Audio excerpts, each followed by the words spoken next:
Peristiwa dramatis penganiayaan berat dan brutal oleh pemuda 20 tahun Mario Dandi Satria atas David Latumahina, seorang pemuda kencur 17 tahun, ternyata menjadi pintu masuk untuk guliran prahara besar bagi Kementerian Keuangan. Kelompok penentang Presiden Jokowi seketika rame-rame menuding Menkeu Sri Mulyani Indrawati gagal memimpin Kemenkeu dan didesak agar mundur dari jabatan. Kebengisan terhadap David dan flexing ugal-ugalan yang ditunjukkan oleh Mario Dandi memang paket lengkap yang membuat hampir semua kelompok masyarakat muak dan membencinya. Sang ayah, Rafael Alun Trisambodo, adalah pegawai pajak yang menduduki posisi eselon 3 di Kanwil Ditjen Pajak Jakarta 3. Bukan jabatan tinggi dan kekuasaan besar, namun kekayaan yang berhasil ia tumpuk sungguh tak terkira. Sejumlah netizen tak hanya membongkar kemewahan keluarga Rafael Alun, mereka juga mengungkap cara hidup jor-joran dari keluarga Andi Pramono, Kepala Bea Cukai Makassar, dan Eko Darmanto, Kepala Bea dan Cukai Yogyakarta.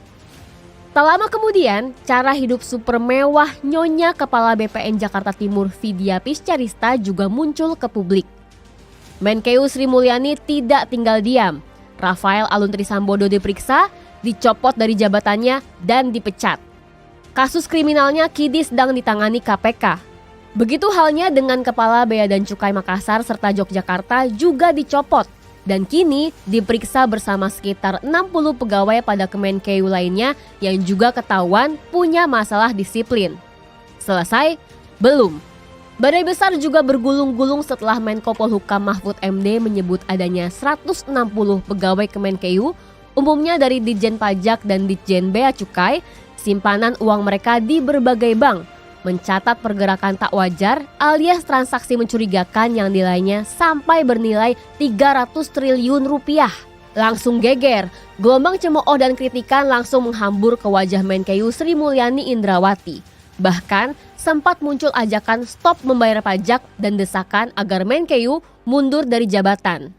Tapi Menkeu menahan diri untuk tidak buru-buru bereaksi. Dia menunggu laporan resmi dari PPATK. Misteri transaksi mencurigakan sebesar 300 triliun rupiah di Kementerian Keuangan akhirnya terkuak. Kepala Pusat Pelaporan dan Analisis Transaksi Keuangan PPATK Ivan Yustiavandana langsung datang ke Kementerian Keuangan memberikan penjelasan. Kepala PPATK Ivan Yustiavandana membeberkan asal transaksi mencurigakan 300 triliun rupiah yang diungkap pihaknya muncul di Kementerian Keuangan. Ivan menjelaskan transaksi sebesar 300 triliun rupiah itu adalah analisis keuangan soal potensi tindak pidana awal tindak pidana pencucian uang. Dia menjelaskan Kementerian Keuangan merupakan salah satu pihak yang menjadi penyidik tindak pidana awal pencucian uang pada Undang-Undang Nomor 8 Tahun 2010. Data-data analisis keuangan yang disampaikan merupakan potensi tindak pidana awal yang muncul dari sektor perpajakan, kepabeanan, dan juga cukai.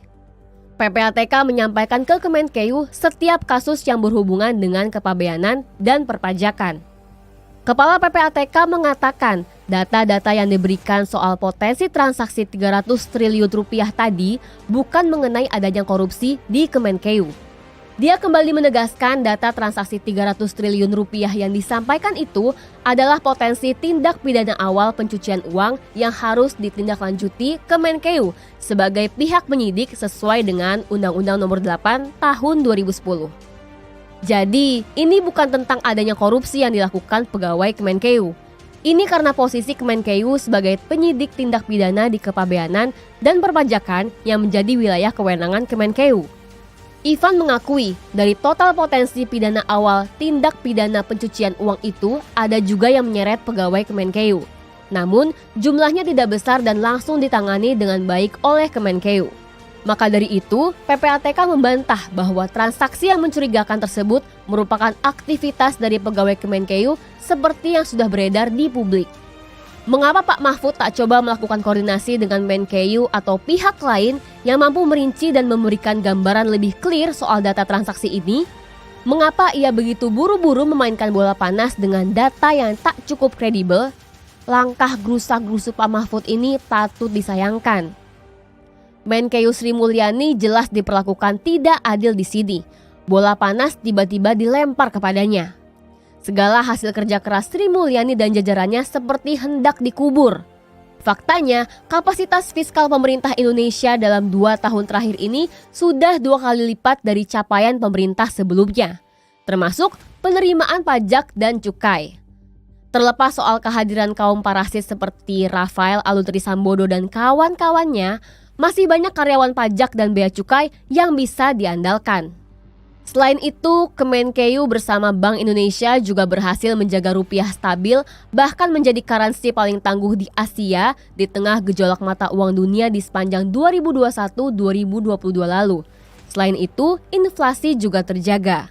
Hanya saja sikap Pak Mahfud yang gerusa-gerusu dalam kasus ini gampang banget dimanfaatkan oleh kaum oposisi untuk menyerang Sri Mulyani. Pencapaian Bu Sri Mulyani dalam membangun kekuatan fiskal dan kapasitas sistem keuangan kita mau dihapus jejaknya oleh para haters. Target mereka hanya satu, Sri Mulyani dicopot dari Kemenkeu. Artinya, Sri Mulyani sebagai satu pilar kekuatan paling sukses dan pos penting pada pemerintahan Jokowi mau dirobohkan oleh kaum oposisi. Ujung-ujungnya, mereka memframing seakan kepemimpinan Presiden Jokowi telah gagal. Framing jahat terhadap Sri Mulyani dan pemerintahan Jokowi ini yang harus kita cegah. Mengingat hubungan baik antara Pak Mahfud dan Sri Mulyani selama ini, kita bisa meyakini tak ada niat dari Pak Mahfud untuk menyudutkan Bu Sri Mulyani, apalagi menjatuhkannya.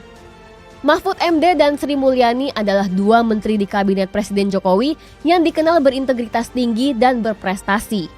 Menko Polhukam menyatakan bahwa ia dan Menkeu siap bersinergi secara lebih erat di hari-hari ke depan. Kata kuncinya, sinergi antara Bu Sri Mulyani dan Pak Mahfud justru sangat penting untuk menyelesaikan kasus ini.